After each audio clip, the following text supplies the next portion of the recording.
والصلاة والسلام على من لا نبي بعده سبحان الذي أسرى بعبده ليلا من المسجد الحرام إلى المسجد الأقصى الذي باركنا حوله لنريه من آياتنا إنه هو السميع البصير۔ سامعین حضرات، ہمارے ہاں یہ ایک بات معروف ہے کہ نبی علیہ الصلاۃ والسلام کو ایک معجزہ عطا فرمایا۔ اس معجزے کا تعلق اسراء اور معراج کے ساتھ ہے۔ نبی علیہ الصلاۃ والسلام کو اسراء اور معراج یہ ایک معروف بات ہے کہ 27 رجب کو پیش آیا اسراء اور معراج۔ اس لیے اس 27 رجب کی رات کو خصوصاً عبادت کا اہتمام کرنا اور اس کے اگلے دن روزے رکھنا، روزے کا اہتمام کرنا یہ ایک مستحب ہے۔ یہ ایک ہمارے ہاں معروف اور مشہور بات ہے۔ اس کے اوپر عمل کرنے سے پہلے چند ایک چیزیں ضروری ہے۔ پہلی بات تو یہ ہے کہ قرآن کے اندر اسراء اور معراج کا ذکر تو ہے لیکن تاریخ کا ذکر نہیں آتا۔ اگر ہم حدیث میں دیکھتے ہیں، حدیث کے اندر بھی اسراء اور معراج کا ذکر ہے، تاریخ کا ذکر نہیں ہے کہ کس تاریخ کو کس مہینے میں نبی علیہ الصلاۃ والسلام کو آسمانوں کی سیر کروائی گئی، معراج کروایا گیا۔ دوسری بات، قرآن اور حدیث سے ثابت نہیں ہے، ایک صحیح حدیث بھی نہیں ہے۔ ہم تاریخ سے دیکھتے ہیں کیونکہ تاریخ کا اسلام کے ساتھ ایک گہرا تعلق ہے۔ ہم تاریخ سے دیکھتے ہیں آیا کہ تاریخ کے اندر یہ بات ثابت ہے یا نہیں ہے، تاریخ سے اشارے ملتے ہیں یا نہیں ملتے۔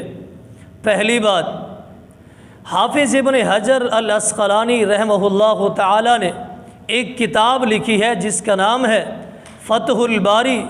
یہ صحیح بخاری کی شرح ہے۔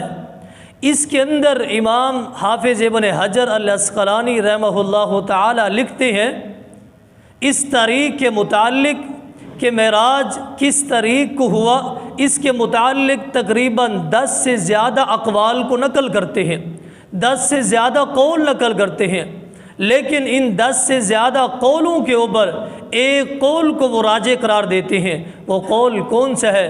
فرماتے ہیں کہ نبی علیہ الصلاۃ والسلام کو ہجرت سے 1 سال قبل آپ کو یعنی یہ معراج پیش آیا، آپ معراج پہ گئے یعنی 12 نبوی کو، اور جو مہینہ تھا وہ ربیع الاول کا مہینہ تھا۔ اس کے اندر، اس قول کے اندر یعنی مہینے کا ذکر بھی ہے اور سن کا ذکر بھی ہے، لیکن تاریخ کا پھر بھی ذکر نہیں ہے کہ کس تاریخ کو ہوا۔ یہ بات یاد رکھنی ہے، سن کا ذکر ہے، مہینے کا ذکر ہے، تاریخ کا پھر بھی ذکر نہیں ہے۔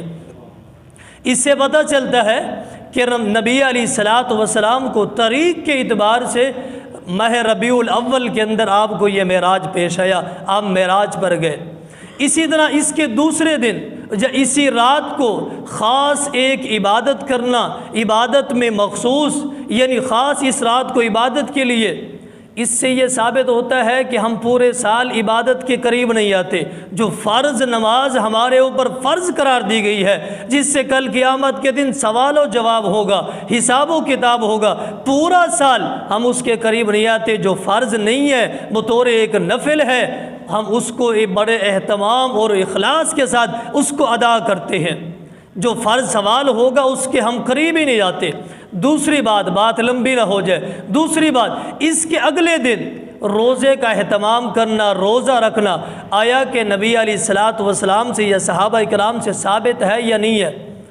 ایک حدیث کی کتاب لکھی گئی ہے، اس کے اندر اس حدیث کو لایا گیا ہے۔ یہ حدیث اس انداز میں نقل کی گئی ہے نبی علیہ الصلوۃ والسلام سے اور صحابہ کرام سے، یہ ثابت نہیں ہے۔ حدیث کی کتاب کون لکھتے ہیں؟ عبد الحی لکھوی رحمہ اللہ تعالی ایک کتاب لکھتے ہیں، اس کتاب کا نام ہے آثار المعارف۔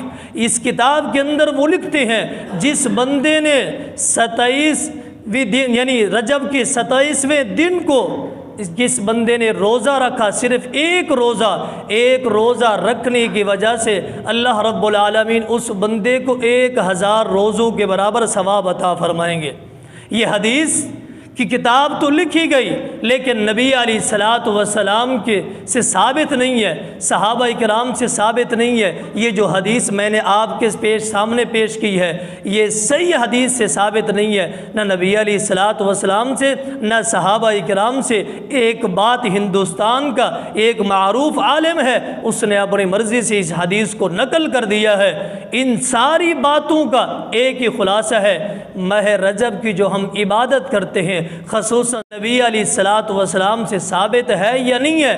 اگر ثابت نہیں ہے تو اس عبادت کو نہیں کرنا چاہیے، اگر ثابت ہے تو بڑھ چڑھ کے اس کے اندر حصہ بھی لینا چاہیے اور اس عبادت کو خصوصاً اس کا اہتمام بھی کرنا چاہیے۔ لیکن تنہائی کے اندر جا کے کتابوں سے دیکھ کے قرآن و حدیث سے مطالعہ کر کے پھر اس عبادت کی طرف آنا ہے، ورنہ اس عبادت کے قریب ہی نہیں نا۔ اللہ رب العالمین اگر سوال کر لے یا پوچھ لے یہ جو عبادت کر رہے تھے اس کے اندر آپ نے نبی علیہ الصلوۃ والسلام کی سیرت کو پایا یا نہیں پایا، ہمارے پاس کیا جواب ہوگا؟ وَمَا عَلَيْنَا إِلَّا الْبَلَاغُ۔